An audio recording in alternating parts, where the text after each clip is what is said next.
drops into dark water off a tiny island called Antikythera. He's just waiting out a storm, routine dive.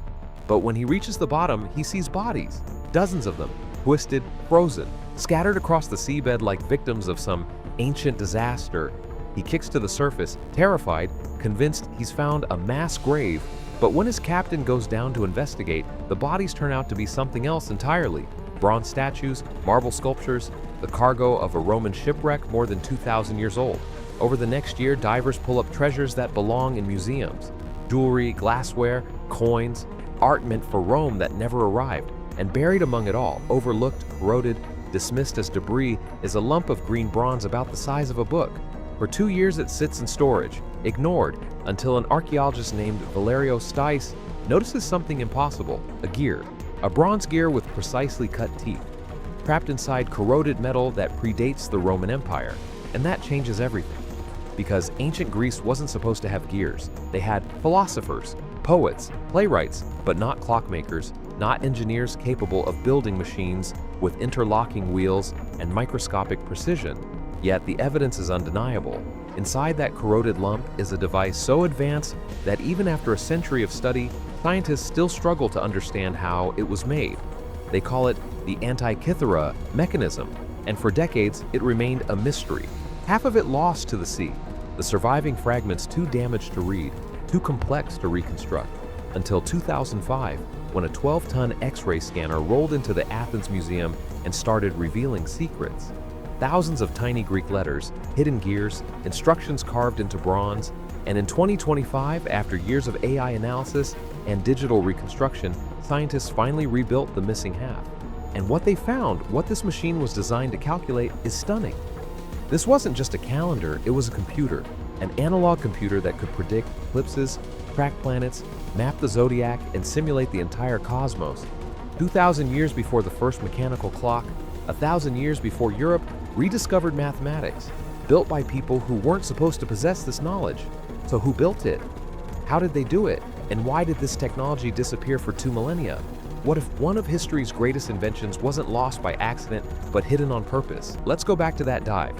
1900, the divers aren't archaeologists, they're sponge harvesters, working men, and when they realize what they found, they contact the Greek government.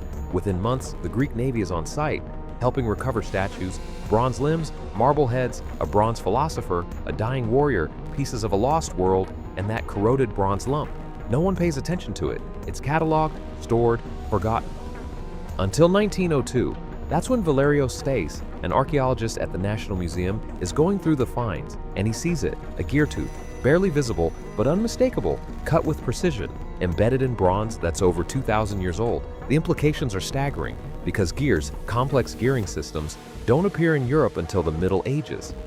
The first mechanical clocks show up in the 1300s, but this shipwreck dates to the 1st century BCE, which means someone in ancient Greece built a machine with gears, 1,000 years too early.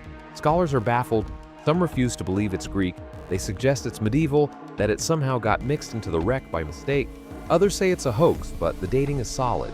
The ship went down around 70 to 60 BCE, carrying luxury goods, probably looted from Greece, headed for Rome, and this device was part of that cargo. Over the next few decades, researchers try to study it.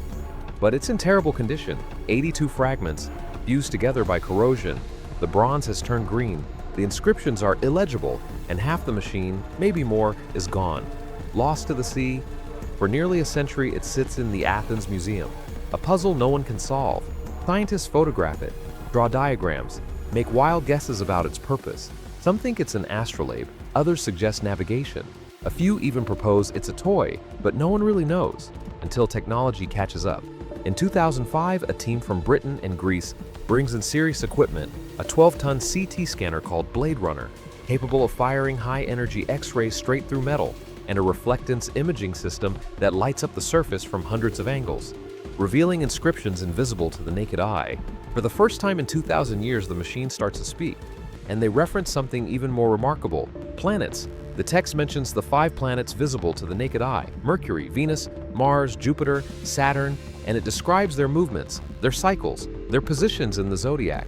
This isn't just astronomy, it's mathematical astronomy, the kind of precision that shouldn't exist until the Renaissance.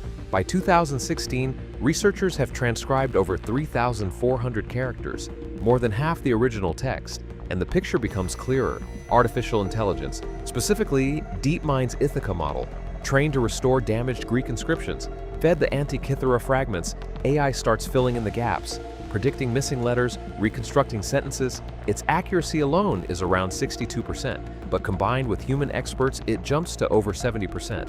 Phrases that were illegible for 2,000 years suddenly make sense, and what they describe is a machine that doesn't just calculate. It displays, it simulates, it shows you the heavens in motion. If you could predict those events, you didn't just understand the cosmos, you commanded it. Imagine a ruler with this device. He knows an eclipse is coming months in advance. He doesn't tell anyone. Then on the day, he steps before his people, declares he will darken the sun, and the sun goes dark. Divine power, proven. The inscriptions even reveal political layers. The month names are Corinthian, used in Epirus and Corcyra, specific regions, which suggests the device wasn't generic, it was customized.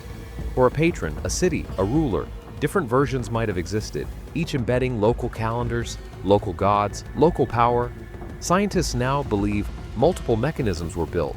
This one, found in a shipwreck, was being transported, possibly looted, possibly gifted, but it wasn't unique. It was part of a tradition, a lost tradition, because after the Roman conquest, this knowledge vanished.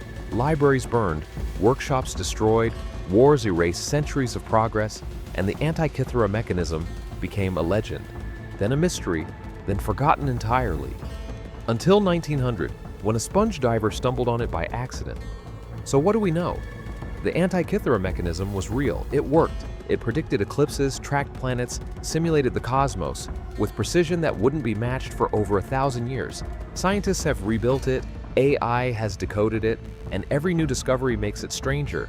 Because this wasn't a one-off curiosity, it was the product of a scientific tradition, a tradition that built machines, wrote manuals, taught students, and then disappeared completely. No other device like it has survived, no blueprints, no successor models, just this one corroded fragment pulled from the sea by divers who had no idea what they'd found. The Antikythera Mechanism proves that ancient Greece was far more advanced than we thought, that they didn't just philosophize about the universe, they built it in bronze. And the scariest part? If this survived, what else didn't? How many other machines were lost? How much knowledge was erased? And how different would history be if this technology hadn't vanished? The mechanism still sits in Athens, you can see it. The fragments, the gears, the inscriptions, and now, thanks to AI and modern engineering, we can finally see what it looked like, what it did, how it moved. But one question remains. Why did it disappear? Was it lost by accident, or was it hidden? Because controlling time, controlling the heavens, that's power. And power like that doesn't just vanish, it's taken. What do you think? Was the Antikythera Mechanism the peak of Greek science? Or evidence of something older, something lost? Drop your theory in the comments. If you made it this far, you're not just curious, you're a seeker. So here's what to do next. Hit subscribe right now to join the Untold Archives, because these stories are just beginning. Drop your theory in the comments. If the ancient Greeks had computers that predicted the cosmos, what else did they build that we haven't found yet? I'll feature the best answers in a future video and share this video with someone who still thinks ancient civilizations were primitive, because this machine proves they were anything but.